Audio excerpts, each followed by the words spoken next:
Hello दोस्तों, आज मैं आपको एडिटिंग बताने जा रहा हूँ। एडिटिंग में ये जो पैराग्राफ आप देख रहे हैं, हर लाइन में एक एरर होती है, हर लाइन में एक गलती होती है।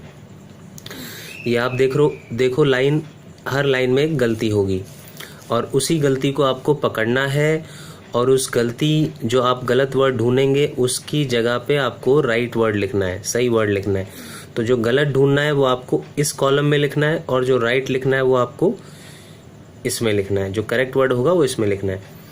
तो भाई गलती ढूंढे कैसे? तो सबसे पहले ये जो पैराग्राफ दिया है इसको आपको सेंस इसका समझना पड़ेगा कि ये प्रेजेंट में चल रहा है या ये पास्ट में चल रहा है या ये फ्यूचर में चल रहा है। अगर ये प्रेजेंट में चल रहा है तो इस पैराग्राफ में आपको इस दिखेगा, एम दिखेगा, आर दिखेगा, वर्ब की फर्स्ट फॉर्म दिखेगी, फर्स्ट फॉर्म के साथ आईएनजी दिखेगा और कैन दिखेगा, मे दिखेगा, इस तरह के वर्ड दिखेंगे। अगर ये और डू डज भी दिखेगा, डू नॉट, डज नॉट। और अगर ये पास्ट होगा तो आपको वॉज वर्ड दिखेगा, हैड थर्ड फॉर्म दिखेगा, वर्ब की सेकंड फॉर्म दिखेगी, कुड दिखेगा, माइट दिखेगा, वुड दिखेगा। इस तरह के आपको वर्ड्स दिखेंगे। सेकंड फॉर्म दिखेगी वर्ब की। अगर ये फ्यूचर हुआ तो आपको विल दिखेगा, शेल दिखेगा, टुमारो दिखेगा, नेक्स्ट दिखेगा, ऐसा। तो फिर आप एडिटिंग कर पाएंगे। तो इसके अलावा कुछ मैंने पॉइंट बताए हुए हैं, उसकी मदद से भी आप समझ सकते हैं। जैसे पहले नंबर पे है टेंस, तो आपको टेंस जो है, टेंस की अच्छी नॉलेज होनी चाहिए, तभी आप टेंस से जो रिलेटेड या टेंस से जो संबंधित गलतियां होंगी, एरर होंगी, वो आप पकड़ पाएंगे। तो जैसे first form, second form, third form कैसे यूज़ होता है टेंस के अंदर, इज, एम, आर, वॉज, वर कैसे यूज़ होता है। इनके बाद देखो हमेशा फर्स्ट फॉर्म के साथ आईएनजी लगता है क्योंकि ये कॉन्टिन्यूस होते हैं, प्रेजेंट कॉन्टिन्यूस, पास्ट कॉन्टिन्यूस, तो इनके साथ फर्स्ट फॉर्म के साथ आईएनजी आती है। ऐसे ही देखो हैज़, हैव, हैड और विल हैव के बाद हमेशा थर्ड फॉर्म आती है टेंस के अंदर। विल के बाद फर्स्ट फॉर्म आता है। डज नॉट कैसे यूज़ होता है, डू नॉट कैसे यूज़ होता है। जैसे ही, शी, इट सिंगुलर नेम के साथ डज नॉट आता है और आई वी यू दे के साथ डू नॉट आता है, तो ये आपको पता होना चाहिए। और इनके डज नॉट के बाद फर्स्ट फॉर्म आती है, डू नॉट के बाद भी वर्ब की फर्स्ट फॉर्म आती है। फिर उसके बाद है मॉडल्स में हमेशा फर्स्ट फॉर्म आता है। जैसे कि आई कैन प्ले फुटबॉल, तो देखो यहाँ पे प्ले आ रहा है, ये फर्स्ट फॉर्म है, तो ठीक है। वी शुड रीड बुक्स, देखो फर्स्ट फॉर्म आ रहा है, तो ठीक है। They can come to me, तो देखो कम आ रहा है फर्स्ट फॉर्म, तो ठीक है। मान लो यहाँ पे जो पैराग्राफ जो आपका एडिटिंग का आएगा उसमें अगर मान लो कैन के बाद second form they they, can के बाद अगर थर्ड फॉर्म दे दें, तो समझ जाना कि वो गलत है, क्योंकि मॉडल्स में हमेशा फर्स्ट फॉर्म आता है। मान लो कम का केम दे दें वो पैराग्राफ में, तो आपको समझ जाना है कि ये गलत है। ठीक है दोस्तों। फिर आगे है पैसिव वॉइस। पैसिव वॉइस में क्या होता है, हमेशा थर्ड फॉर्म लगी रहती है। जैसे कि आप देख रहे हैं आई वॉज कॉल्ड, देखो कॉल्ड आ रहा है, तो ठीक है भाई। I was called in the class by the principal, मुझको बुलाया गया क्लास में प्रिंसिपल द्वारा। A letter is written by me, अब देखो रिटन थर्ड फॉर्म आ रहा है, तो ठीक है। He is given money by yes, देखो गिवन थर्ड फॉर्म आ रहा है, तो ठीक है। अगर वहीं पे मान लो आईएनजी होता या सिर्फ कॉल होता तो ये गलत माना जाता है, क्योंकि पैसिव वॉइस में हमेशा थर्ड फॉर्म आता है। मान लो राइट का रिटन लिखा हुआ है तो राइट होता मान लो, या राइटिंग होता तो ये गलत माना जाएगा। तो आपको ये ऐसे फिर आपको गलती पकड़ में आ जाएगी। ऐसे ही फिर आगे है आर्टिकल, यानी ए एन दा कहाँ यूज़ होते हैं। आपको पता होना चाहिए कि भाई ए कहाँ लगाते हैं, एन कहाँ लगाते हैं और दा कहाँ लगाते हैं। फिर आगे है प्रीपोजिशन। जैसे एन है मान लो, तो वो वॉवेल्स के साथ लगता है। जब ए ई आई ओ यू से शुरू हो वर्ड और उसकी जो साउंड है, आवाज़ है, वो वॉवेल से आए। और ए कहाँ लगता है, जब वर्ड जो है कॉन्सोनेंट से पहला वर्ड शुरू हो और आवाज़ भी उसकी कॉन्सोनेंट से आए, तो ए लगाते हैं। और दा जो है वो जो खास चीज़ें होती हैं, स्पेशल चीज़ें होती हैं, अनूठी चीज़ें होती हैं अपने आप में, उनके लिए दा लगाते हैं। फिर देखो प्रीपोजिशन है। प्रीपोजिशन में क्या है कि भाई in, at, under, between, among, into, on, till, ये कहाँ यूज़ होते हैं, कैसे यूज़ होते हैं। जैसे एट है, ये टाइम के लिए आता है। बिटवीन जैसे दो व्यक्तियों, दो वस्तुओं के बीच में आता है। अमंग दो व्यक्तियों या दो वस्तुओं से ज़्यादा के लिए आता है। इनटू जो है मूवमेंट के केस में आता है, गतिशीलता, गति के सेंस में आता है। ठीक है दोस्तों। आगे है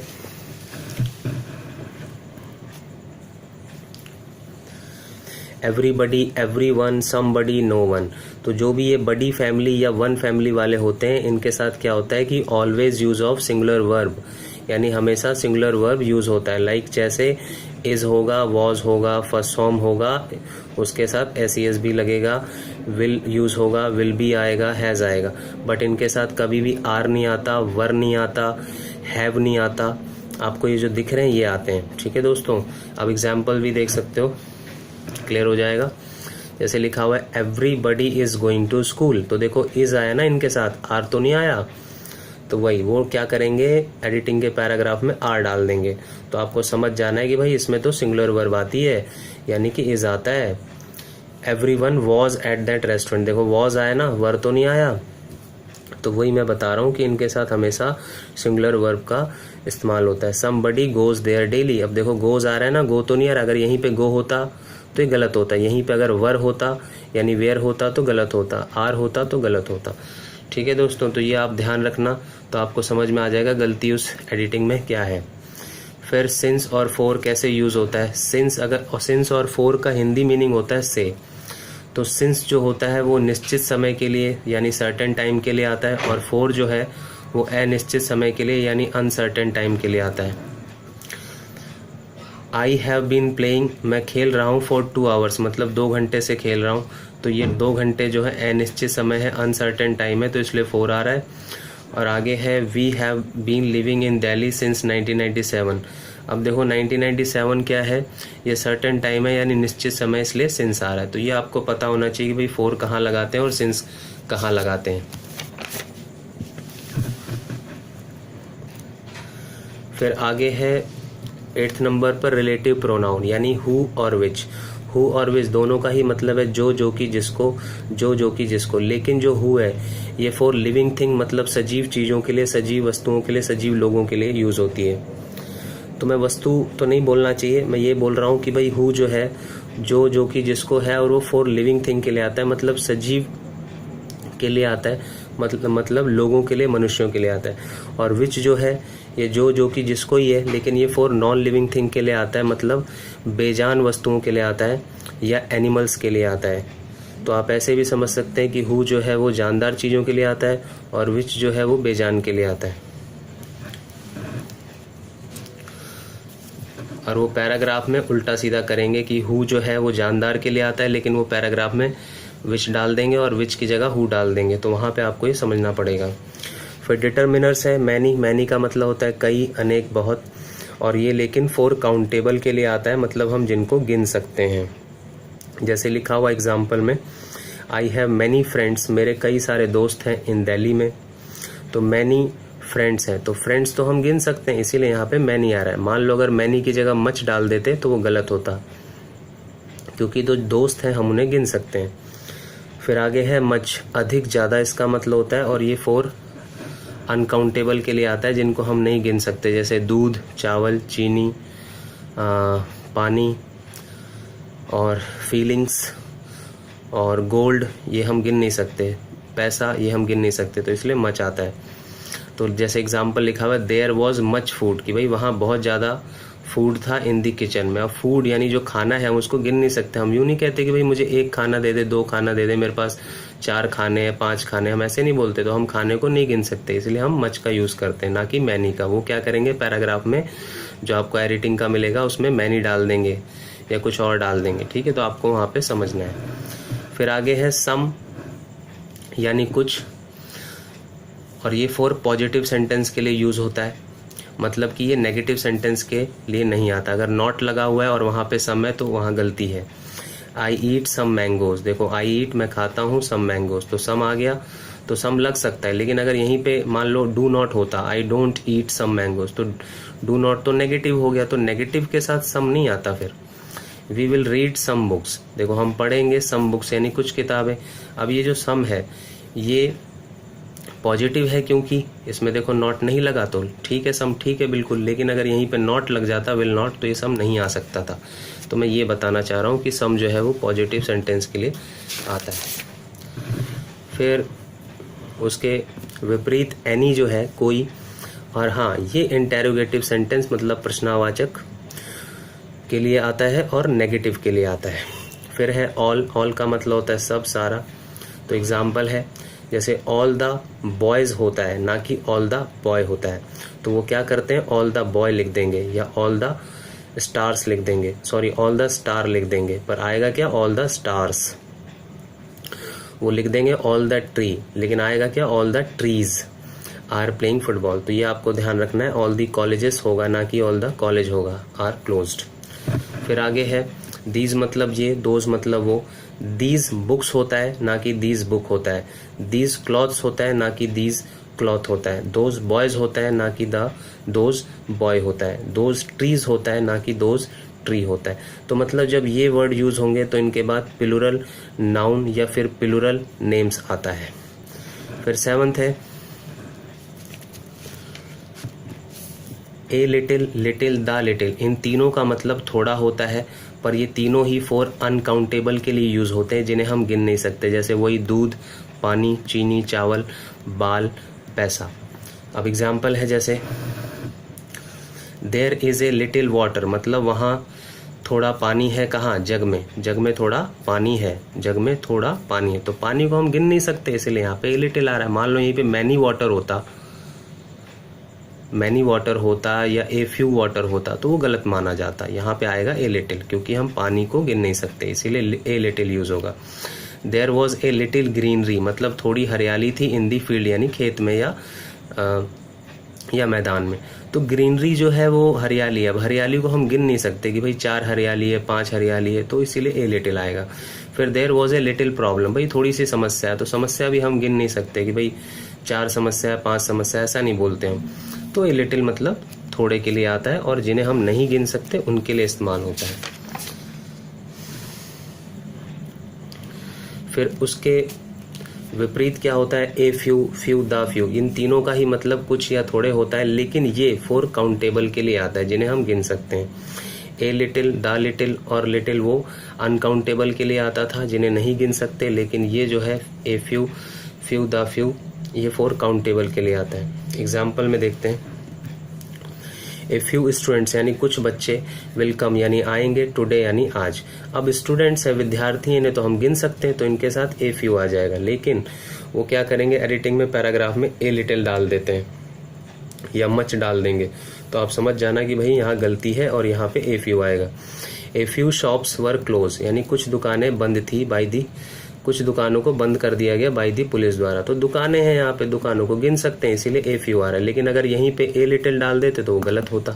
तो आपको वहीं देख करके अगर यहाँ पे ए लिटिल होता समझ जाना कि भाई यहाँ तो ए फ्यू आएगा, ना कि लिटिल वगैरह आएगा, ठीक है।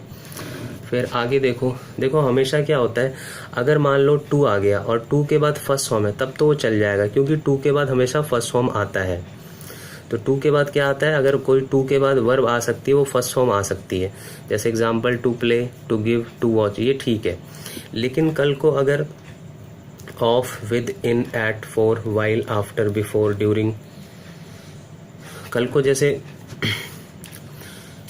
जैसे of, with, in, at, for, while, after, before, during, without और फ्रॉम हो, तो इनके बाद हमेशा वर्ब के साथ आईएनजी आता है। तो एग्जाम्पल देख लो, जैसे of making, for playing, after going to school, मतलब इन प्रीपोजिशन के बाद हमेशा वर्ब की आईएनजी आता है। लेकिन अगर वहीं टू हो तो उसके साथ फर्स्ट फॉर्म आता है, देखो to play, to give, to watch, तो इसकी भी वो गलती करते हैं। तो आपको समझ जाना है कि भाई, और एग्जाम्पल मैंने दिए, इससे समझ जाओगे। आई विल गो, मैं जाऊंगा टू स्कूल, टू स्टडी, तो क्योंकि यहाँ पे टू आ रहा है तो क्या आ रहा है, वर्ब की फर्स्ट फॉर्म आ रहा है। अब यहाँ पे आप टू स्टडिंग नहीं लिख सकते, मतलब आईएनजी नहीं लगा सकते, टू के बाद हमेशा फर्स्ट फॉर्म आता है। और दूसरा एग्जाम्पल देखो, we will go to school after taking breakfast, अब देखो आफ्टर आया, इसीलिए यहाँ पे आईएनजी लग सकता है। तो मैं यही आपको बता रहा था। आगे है, ये भी होता है कि भाई आई गो टू स्कूल, अब यहाँ पे देखो आपको फर्स्ट फॉर्म दिया हुआ है, तो ये जो एंड है, एंड के बाद भी हमेशा फिर फर्स्ट फॉर्म आएगा, पर यहाँ क्या दे रखा है, सेकंड फॉर्म दिया हुआ है, सेट का सेट दिया हुआ है, तो ये गलत है। आपको लगाना क्या है यहाँ पे, सेट। क्यों लगाना है, क्योंकि अगर यहाँ फर्स्ट फॉर्म यूज हुई है तो एंड के बाद भी फर्स्ट फॉर्म ही आता है, तो ये वाला राइट माना जाएगा, ना कि ये वाला। फिर दूसरा देखो आप, दूसरा है I saw Ravi and meet him at the bus stand. अब यहाँ पे देखो सॉ सेकंड फॉर्म है, तो इस एंड के बाद भी सेकंड फॉर्म आना चाहिए, यानी मेट आना चाहिए, ना कि मीट। ये जो मीट है ये गलत है क्योंकि ये फर्स्ट फॉर्म है, तो यहाँ पे सेकंड फॉर्म आएगा, वो है मेट। तो हमें ये वाला करना है। तो आपको ध्यान देना, अगर यहाँ सेकंड फॉर्म है तो एंड के बाद भी सेकंड फॉर्म आएगा, और अगर यहाँ फर्स्ट फॉर्म है तो एंड के बाद भी फर्स्ट फॉर्म आएगा। कल को यहाँ पे आईएनजी होता यानी गोइंग होता तो यहाँ भी सिटिंग होता है एंड के बाद, ये आपको ध्यान रखना है। फिर देखो आगे,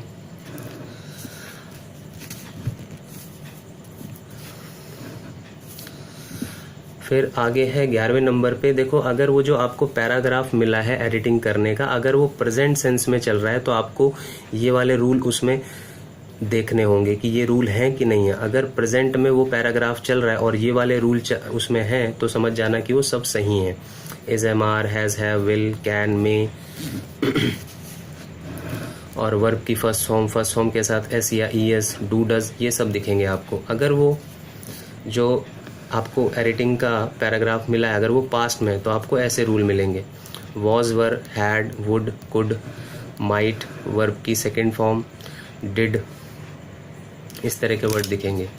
ठीक है दोस्तों, अगर मान लो वो पास्ट में चल रहा है तो वहाँ पे कुड है तो ठीक है, मगर अगर वहीं पे कैन दिया हुआ है और वो पास्ट में चल रहा है तो ये गलत है, ये कैन, वहाँ पे कुड आएगा। मान लो अगर वो पास्ट में चल रहा है और वहाँ पे हैड दिया हुआ है तो वो ठीक है, लेकिन अगर वहीं पे पास्ट की जगह पे हैज़, हैव दिया है तो वो गलत होगा। मतलब प्रेजेंट होगा तो प्रेजेंट वाले रूल होने चाहिए और पास्ट है तो पास्ट वाले रूल होने चाहिए। ठीक है दोस्तों, फिर देखो अगर जब अपनी वाली कोई सेंस वाली बात होगी, जैसे मैं अपने पैसे नहीं दूंगा, मैं अपने कपड़े नहीं दूंगा, मैं अपने घर जा रहा हूँ, तो अगर सब्जेक्ट आई है तो उसके साथ माई आता है, ही होगा तो हिज आएगा, शी है तो हर आएगा, यू है तो योर आता है, वी है तो आवर आएगा, दे है तो देयर आएगा, इट है तो इट्स आएगा, राम है तो हिज आएगा क्योंकि लड़का है, सुनीता है तो हर आएगा। एग्जाम्पल आप देख सकते हैं, जैसे अपना अपने अपनी के लिए है, I am selling my mobile, मतलब मैं बेच रहा हूँ अपना यानी माई मोबाइल, क्योंकि यहाँ पे आई है तो यहाँ इसीलिए माई है। He is selling his mobile, क्योंकि यहाँ पे ही है तो इसलिए हिज आ रहा है। शी है तो हर आ रहा है, दे है तो देयर आएगा, यू है तो योर आएगा, राम क्योंकि लड़का है तो हिज आएगा। ठीक है दोस्तों, तो आपको ये ध्यान रखना है कि अगर आई होगा सब्जेक्ट तो माई आएगा अपना अपने अपनी के लिए, अगर ही है तो हिज आएगा अपने अपने अपनी के लिए। तो वो यहीं पे कुछ गड़बड़ी करेंगे, ही होगा तो मान लो एग्ज़ाम में क्या करेंगे, वो कुछ और डाल देंगे, देर डाल देंगे या फिर हर डाल देंगे, तो समझ जाना गलत है।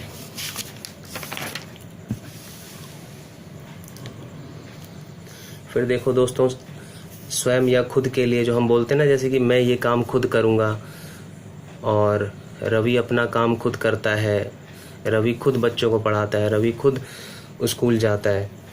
तो हम जब खुद और स्वयं के लिए यूज़ करते हैं तो क्या होता है, अगर सब्जेक्ट आई है तो माई सेल्फ आता है उसके साथ, अगर ही है तो हिम सेल्फ आता है, शी है तो हर सेल्फ आता है, यू है तो योर सेल्फ, दे है तो देम सेल्फ,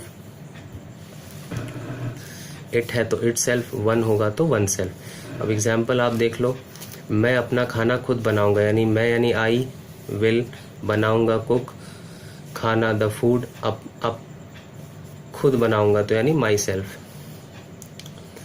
फिर वह अपनी साइकिल खुद बेचेगा, वह यानी ही विल, बेचेगा सेल, अपनी साइकिल हिज साइकिल, खुद बेचेगा यानी हिमसेल्फ बेचेगा। यहाँ पे माई आएगा।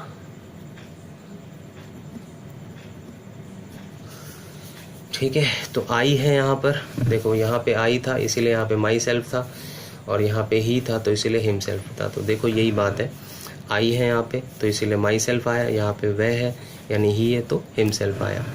फिर आगे है कंपैरेटिव डिग्री। कंपैरेटिव मतलब जब हम किसी वस्तु को किसी दूसरी वस्तु से जब हम तुलना करते हैं, कंपेयर करते हैं, तो उसमें जो है